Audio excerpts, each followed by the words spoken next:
Every season, NFL players suffer hundreds of concussions. Many never fully recover.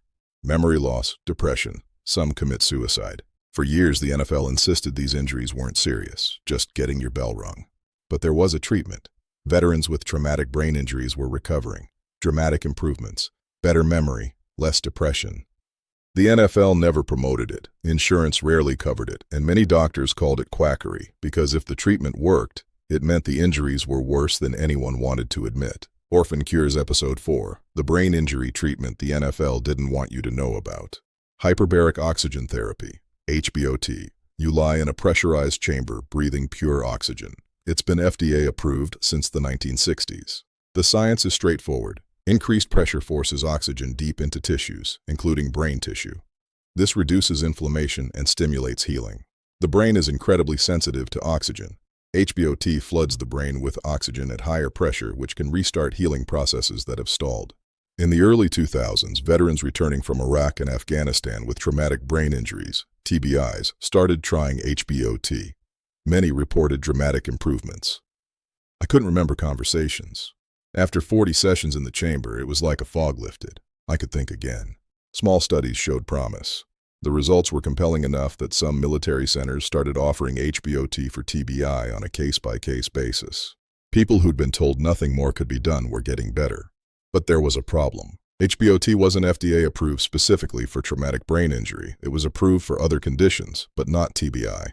The FDA approval process requires large, expensive clinical trials. We had small studies showing it worked, but we needed millions. The medical establishment was skeptical. They said the evidence wasn't strong enough. We needed rigorous, large-scale trials. In 2010, the Department of Defense spent $30 million to test HBOT. The result, no significant benefit. The study concluded it didn't work. But that study was deeply flawed. They used pressures that were too low, barely above normal. It was almost designed to fail. It's like testing whether antibiotics work by giving a dose too small to matter. The study was set up to produce a negative result. But why? Let's shift to professional football. The NFL has a brain injury problem. For decades, they denied it. In 2005, Dr. Bennett Omalu discovered CTE in the brain of deceased NFL player Mike Webster. The NFL attacked his research.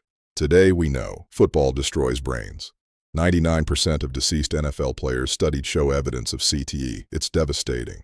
The NFL settled a concussion lawsuit for $1 billion in 2013. They admitted some responsibility. But here's the thing.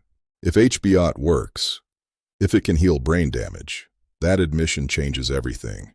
It means they knew injuries were serious, but they didn't provide it. If there's an effective treatment and the NFL never promoted it, they could be liable for every player who suffered permanent brain damage. The NFL spent millions on research, but not on HBOT trials. Why? Because proving it works means admitting the injuries were severe enough to need it. Back to the military. The Department of Defense has the same problem. Hundreds of thousands of veterans with TBI, billions in disability payments. If HBOT effectively treats TBI, the DoD has an obligation to provide it. That's expensive. It's a massive financial commitment. I believe the DoD study was designed to produce a negative result because a positive result would obligate them to treat hundreds of thousands. There are institutional incentives to not find out that something works, because finding out creates obligations. Insurance companies use this to deny coverage. They call it experimental despite decades of successful use. A course of HBOT costs $15,000. Disability payments cost millions. It's nothing compared to a lifetime of disability payments, medication, and psychiatric care. So veterans and athletes pay out of pocket. Many can't afford it. Despite the obstacles, some people get HBOT. They pay cash, travel to clinics, and many report it saved their lives. I got my life back. Some clinics document improvements with brain imaging. Areas that were dormant after injury show increased activity after HBOT. The evidence is there. We desperately need more research.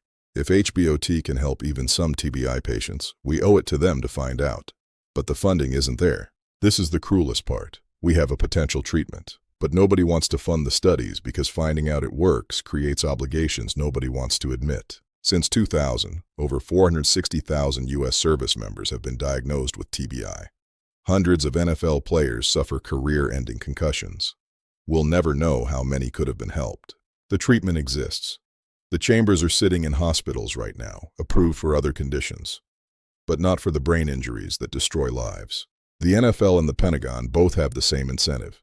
Don't prove the treatment works. Because proving it works means admitting you should have been using it all along.